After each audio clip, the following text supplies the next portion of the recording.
During the golden age of Hollywood, the biggest stars in the world did not just play heroes on the silver screen. Many of them left their luxurious and comfortable lives behind to fight in the most devastating global conflict in human history.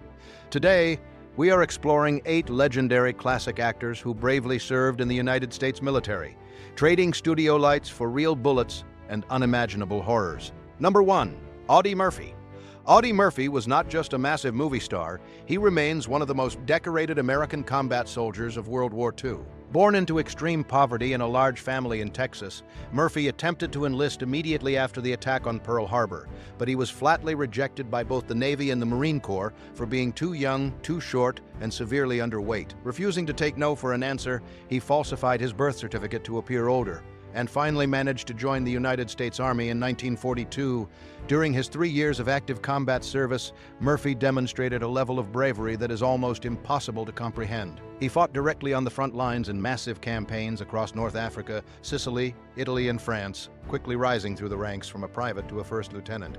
His most astonishing moment of the war occurred in January 1945 at the Colmar Pocket in France, when his heavily outnumbered unit was fiercely attacked by 6 German tanks and waves of advancing enemy infantry. The 19-year-old Murphy ordered his remaining men to retreat to safety in the woods. He then climbed on top of a burning, abandoned American tank destroyer that was completely loaded with highly explosive fuel and ammunition.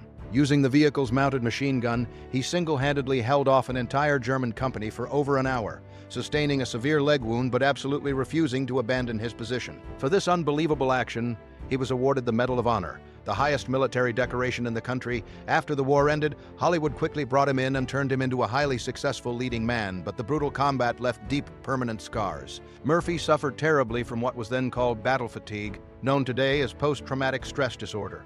He experienced chronic insomnia, severe nightmares, and notoriously slept with a loaded gun under his pillow. In an era when mental health issues were completely stigmatized and ignored by society, Murphy courageously spoke out about his condition, openly challenging the government and actively fighting for the rights and medical care of returning veterans. Do you think the government abandoned veterans like him by not providing mandatory psychological support immediately after the war? Number 2. James Stewart. Long before becoming known worldwide for beloved classic films, James Stewart was already one of the biggest stars in Hollywood, having won the Academy Award for Best Actor. However, his life of glamour changed drastically in the spring of 1941. Months before the devastating attack on Pearl Harbor forced the country into the conflict, Stewart made the firm decision to become the first major American movie star to wear a military uniform for World War II. Coming from a family with a deep military tradition, his path to the front lines was not easy. Initially, he was flatly rejected by the Army for failing to meet the minimum weight requirement for his towering height. Determined to serve his country and not stay in the comfort of the studios, Stewart hired a trainer, gained the necessary weight, and successfully joined the Army Air Corps. Unlike other celebrities who accepted safe positions in public relations, Stewart explicitly demanded to be sent into real, lethal combat.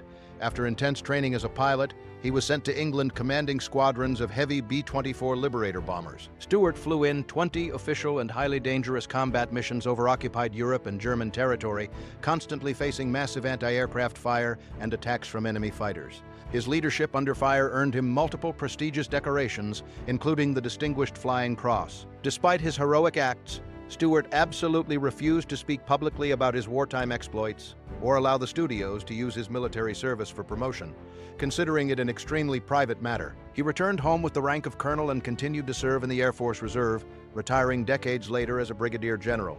Those who worked with him noted that he returned from the war a profoundly changed man, visibly marked by the tragedy of the men he saw die in the skies. His subsequent film acting reflected a new emotional intensity born directly from his terrifying real-life combat experiences. Do you think it was ethical for the military to heavily publicize the enlistment of massive stars like Stewart to convince ordinary young men to join a brutal war? Number 3. Clark Gable. Known worldwide as the undisputed King of Hollywood, Clark Gable was at the absolute peak of his global fame and box office dominance. When the Second World War began, however, his glamorous life changed tragically in January 1942 when his beloved wife, the famous comedic actress Carole Lombard, died in a horrific plane crash while returning from a highly successful war bond tour. Devastated by the sudden loss and deeply seeking to honor her memory, Gable decided to leave his life of luxury behind. At the age of 41, well past the standard draft age, he officially enlisted in the United States Army Air Forces in August 1942. Despite his massive studio protection and offers for completely safe stateside promotional positions, Gable specifically volunteered for frontline combat duty. He was sent to England and served as an observer, aerial gunner, and combat cameraman aboard the incredibly dangerous B-17 Flying Fortress bombers. Gable flew in 5 official and highly perilous combat missions over heavily defended Europe, including one specific mission over Germany, where his aircraft was severely damaged by enemy fire. During that flight, a heavy anti-aircraft shell passed just inches from his head and struck the plane, killing one crew member and wounding others. Gable's worldwide fame was so immense that Adolf Hitler himself reportedly offered a massive financial reward to any Luftwaffe pilot who could capture the actor alive and bring him unharmed to Germany. Gable survived his perilous service and officially returned to the United States in 1944 with the rank of Major, having earned the Air Medal and the Distinguished Flying Cross for his bravery under fire. Although he eventually returned to the silver screen, those closest to him stated that he was never the same charismatic man after the tragic death of his wife and the brutal reality of the war he witnessed in the skies. Do you think it was fundamentally irresponsible for the military to allow such high-profile targets into combat zones where they could endanger their entire crew? Number 4. Henry Fonda. Henry Fonda was already a highly established and incredibly successful figure in the golden age of cinema when the Second World War escalated. At 37 years old, and being a father of 3 young children, Fonda was legally exempt from being drafted into the military due to his age and his dependent family status. Furthermore, he was at the peak of his career, earning massive amounts of money as a leading man. However, in August 1942, Fonda completely surprised the powerful Hollywood studios by voluntarily enlisting in the United States Navy. He famously declared to his peers and the press, "I don't want to be in a fake war in a studio." At the beginning of his military career, he intentionally served as a simple quartermaster 3rd class, performing common, grueling duties and flatly rejecting any preferential treatment or immediate officer status just for being a famous movie star. He wanted to earn his place among the regular men. Later, due to his high level of education and proven capabilities, he was officially commissioned as an officer and assigned to Air Combat Intelligence in the incredibly dangerous Central Pacific Theater.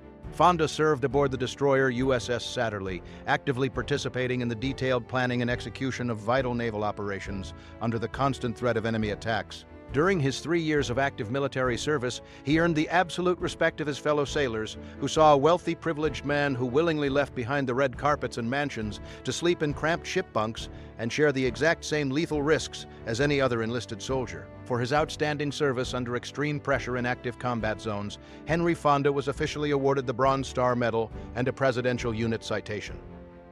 He was honorably discharged in 1945 and eventually returned to his acting career with a completely new, grounded perspective on life, forever changed by the discipline and the harsh realities of the naval campaigns in the Pacific. Do you think modern celebrities would be willing to abandon their millions of dollars and worldwide fame to serve as simple enlisted sailors in a global conflict? Number 5. Marvin. Unlike other prominent actors on this list who were already famous and established stars when they decided to join the military, Marvin discovered his legendary toughness and raw grit on the brutal battlefield long before he ever portrayed hardened characters on the silver screen.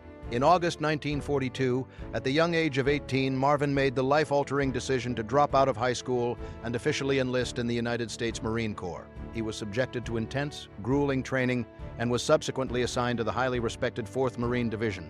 Operating in the incredibly dangerous Pacific Theater, Marvin served his country as a scout sniper, an extremely lethal and high-pressure job that required nerves of steel, absolute precision, and the ability to operate deep within hostile territory. Marvin actively participated in multiple terrifying amphibious assaults on heavily fortified, enemy-controlled islands.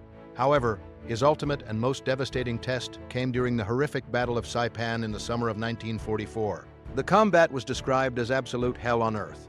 During a massive and chaotic firefight, Marvin's company was suddenly ambushed and systematically decimated by intense, unrelenting enemy machine gun fire. The vast majority of his platoon lost their lives on that tragic day. Marvin himself was severely wounded in the assault, sustaining devastating physical injuries that included the severing of his sciatic nerve by a bullet. He was urgently evacuated from the blood-soaked beaches and subsequently spent more than a year in various naval hospitals, enduring a long, painful recovery process from his extensive physical trauma. For his immense sacrifice and his spilled blood on the battlefield, he was officially awarded the Purple Heart. The traumatic experience of surviving when so many of his close brothers-in-arms died violently beside him left an indelible, permanent mark on his soul.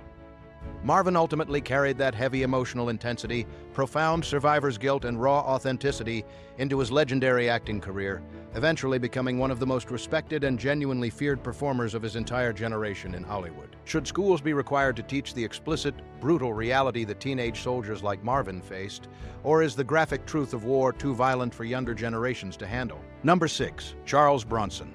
Long before he became the ultimate symbol of cinematic toughness on the silver screen, Charles Bronson experienced a remarkably difficult upbringing that uniquely prepared him for the harsh realities of military service. Born into an incredibly poor coal mining family in Pennsylvania, his childhood was defined by extreme deprivation. He famously recounted that his family was so destitute he once had to wear his older sister's hand-me-down dresses to school because they simply could not afford proper clothing. For Bronson, joining the military was not an interruption of a luxurious Hollywood lifestyle. It was an actual escape from crushing poverty. He officially enlisted in the United States Army Air Forces in 1943. Bronson later stated that the military provided him with the first completely new clothes he had ever owned, as well as his first experience of eating 3 solid meals a day.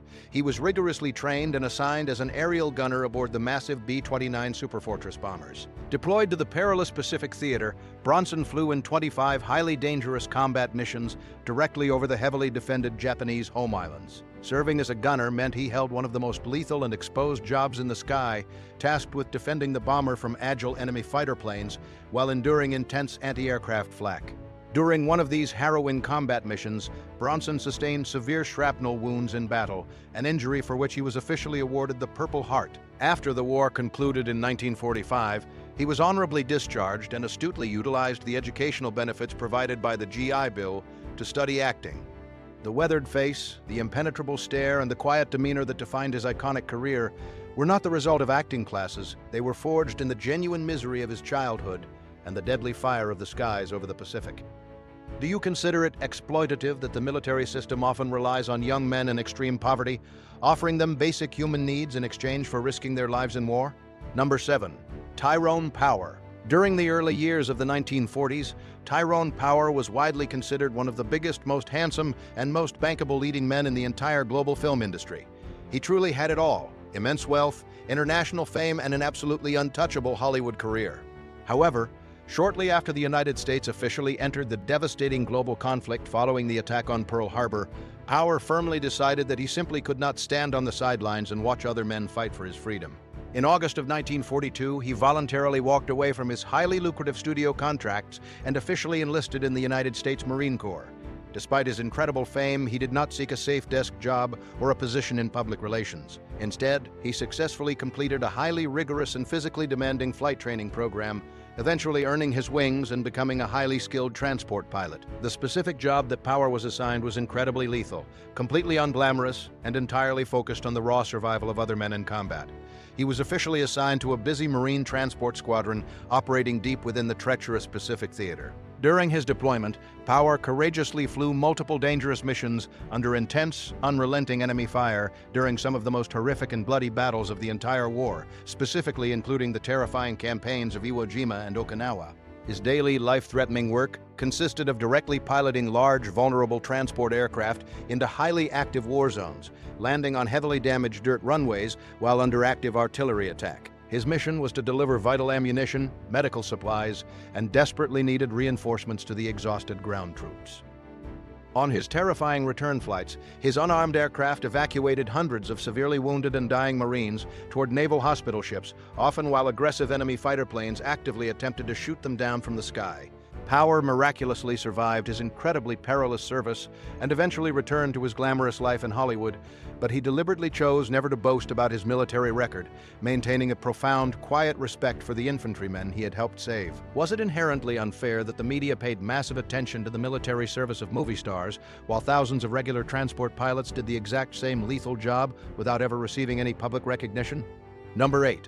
Kirk Douglas. Before he became the legendary, intense leading man of Hollywood's golden age, Kirk Douglas felt an overwhelming call to duty long before he ever achieved international stardom. As the global conflict escalated, a young and determined Douglas immediately attempted to join the United States Army Air Forces to become a pilot. However, he was quickly rejected by medical examiners for failing to pass their rigorous physical tests. Refusing to accept defeat or stay safely at home while others fought, Douglas aggressively applied to the United States Navy and was successfully accepted. He was officially commissioned as an ensign and served as a communications officer. His demanding military service pulled him directly into the incredibly tense and dangerous realm of anti-submarine warfare, one of the most psychologically exhausting and perilous aspects of the entire conflict. Douglas was actively assigned aboard the USS PC-1139, a specialized submarine chaser patrol craft specifically tasked with hunting down deadly enemy U-boats that constantly threatened vulnerable Allied supply convoys.